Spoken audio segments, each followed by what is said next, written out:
Hey guys, and welcome back to Chapter 12 of Caraval. Scarlet's Nana used to say the world of Caraval was Master Legend's great playground. No words were spoken that he didn't hear. Not even a whisper could escape his ears. No shadow went unseen by his eyes. No one ever saw Legend, or if they did, they didn't know it was him. But Legend saw all during Caraval. Scarlet swore she felt his gaze on her as she stepped into the hall. She sensed it in the way the candlelit lantern seemed to glow brighter, like eyes perking up as she examined her message. The envelope looked the same as every one Legend had sent her before, gold and cream and thick with mystery. When she opened it, several red rose petals fell into her palm, along with a key. Delicate green glass. Similar to the one she'd been given for her room, only this key had a number 5 etched onto it, and attached to it was a tiny black ribbon which held a wide slip of paper with one name, Donatella Dragna. Scarlet knew this was supposed to be her first clue, but to her it felt more like a gift from Legend, just like the dress and the invitations to the aisle. Scarlet had found it difficult to believe she was special in the clock shop, but maybe she was feeling a touch of Caraval magic, for she found herself daring to hope that Legend was indeed treating her differently, taking care of her again by showing her where her sister was. For a moment, Scarlet felt as if everything was going to be right and bright. She flew down the hall until she reached the steps to the 3rd floor. Room 5 came after room 11, a square teal door with a green glass handle that looked a bit like a giant gemstone. Gaudy and magnificent. Perfect for Tella. Scarlet started to use her key, but the breathing on the other side of the door sounded a little too loud for Tella. A smoky ginger prickle of discomfort crawled down Scarlet's neck as she put her ear closer to the door. Thud. Something heavy dropped to the floor, followed by a groan. Tella? Scarlet reached for the handle. Are you all right? Scarlet? Tella's voice sounded strained, out of breath. Yes, it's me. I'm coming in. No, don't. Another loud thud. Tella, what's going on in there? Nothing, just do not come in. Tella, if there's something wrong. Nothing's wrong. I'm just busy. Tella broke off. Scarlet hesitated. Something was wrong. Tella didn't sound like herself. Scarlet! Tella's voice rang loud and clear, as if she could see her sister reaching for the knob. If you open that door, I will never speak to you again. Her tone was low, and this time it was echoed by a deep voice. A young man's voice. You heard your sister, he said. The words ricocheted through the crooked hall, hitting Scarlet like a burst of unwanted wind, reaching into all the places her clothing couldn't protect. She felt 5 different shades of berry-colored foolish as she walked away. All this time she had been worried about Tella, but obviously her sister had not been concerned about her. She probably hadn't even thought about her. Not when she had a young man in her bed. Scarlet shouldn't have been surprised. Her sister had always been wilder. Tella liked the taste of trouble. But it wasn't the wildness that hurt Scarlet. Tella was the most important person in the world to Scarlet, but it always broke her to know her sister did not feel the same way. When their mother, Paloma, had abandoned them, all the soft parts of Scarlet's father seemed to disappear along with her. His rules went from strict to severe, and so did the consequences for failing to obey. It would have been so different if Paloma had just stayed on Trista. Scarlet vowed she'd never leave Tella alone the way their mother had left them. She would protect her. Even though Scarlet was only 1 year older, she didn't trust anyone else to take care of her sister. And as Tella grew up, Scarlet didn't trust Tella to take care of herself. But while she had sheltered Tella, she'd also spoiled her. Tella too often thought only of herself. At the end of the hall, Scarlet slumped to the floor. Rough wooden boards rubbed awkwardly beneath her. It was colder on this low level than it had been up the stairs. Or maybe she only felt chilly because of Tella's dismissal. She'd chosen someone else over Scarlet. a young man whose name Teller probably didn't even know. While Scarlet often feared men, Teller was the opposite, always chasing after the wrong ones, hoping one might give her the love their father withheld. Scarlet thought about returning to her room, warmed with fire and full of blankets, but all the heat in the world would not entice her to share a bed with Julian. She could have gone down and asked the innkeeper for another room, but something told her that was not a wise idea, not after making such a fuss about how Julian needed to be let in. Stupid Julian. Stupid, stupid, stupid. She repeated the word in her head until her eyes drifted shut. Miss? A warm hand rocked Scarlet's shoulder, returning her to wakefulness. Scarlet startled, clutching her hands to her chest as her eyes shot open, only to quickly close again. The young man in front of her held a lantern rather close to her face.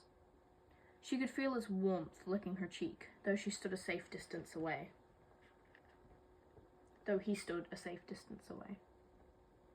I think she's drunk, said a young woman. I'm not drunk. Scarlet opened her eyes again. The young man with the lantern appeared a few years older than Julian, but unlike the sailor, this young man was made of polished boots and neatly tied back hair. He was attractive, and the care he took with his appearance made Scarlet think he knew this as well. Dressed entirely in sleek black, he was the type of boy Teller would have called uselessly pretty, while secretly thinking of ways to gain his attention. She noticed all the ink covering his hands and moving up his arms. Tattoos, carnal and intricate, arcanist symbols, a mourning mask, lips curved into an alluring pout, bird talons and black roses. Each of them was at odds with the rest of his refined appearance, which made Scarlet more curious than she ought to have been. I was accidentally placed in a room with someone else, Scarlet said. I was on my way to ask the innkeeper for another suite, but then... You just fell asleep in the hall? This from the girl who had called Scarlet drunk. She was farther away from the lantern, and the rest of the hall's lights had gone out, so Scarlet couldn't clearly see her face. She imagined her to be sullen and unattractive. It's complicated, Scarlet faltered. She could have easily told them about her sister, but even if this couple had never met Teller, Scarlet didn't want to expose her sister's indiscretions. It was her job to protect Teller, and Scarlet wasn't sure she really cared about what either of these people thought of her, even if her eyes kept falling on the young man with the tattoos. He had the sort of profile meant for sculptors and painters. Full lips, strong jaw, coal dark eyes sheltered by thick dark brows. Being cornered by a young man like this, in a dimly lit hall, ought to have made her uncomfortable, but his expression was concerned rather than predatory. You don't have to explain, he said. I'm sure you had a good reason for sleeping out here, but I don't think you should stay. I'm in room number 11. You can sleep there. From the way he said it, Scarlet was fairly certain he didn't intend to stay in the room with her, unlike another young man she knew. Yet Scarlet was so used to hidden danger she couldn't help but hesitate. She studied him again in the lamplight, eyes falling on the black rose that inked the backside of his hand. Elegant and lovely, and a little bit sorrowful. Scarlet didn't know why, but she felt as if that tattoo somehow defined him. The elegant and lovely part might have scared her away. She had learned that this too often disguised other things. But the sad part drew her in. Where will you sleep? My sister's room. He nodded to the girl at his side. There are 2 beds in her suite. She doesn't need them both. Yes, I do, said the girl, and although Scarlet still couldn't see her clearly, she swore the girl looked Scarlet over with disgust. Don't be rude, said the young man. I insist, he added, before Scarlet could protest again. If my mother found out I let a shivering young lady sleep on the floor, she would disown me, and I wouldn't blame her. He held out an inked hand to help Scarlet up. I'm Dante, by the way, and this is my sister, Valentina. Scarlet, and thank you. She spoke tentatively, still surprised he wanted nothing in return.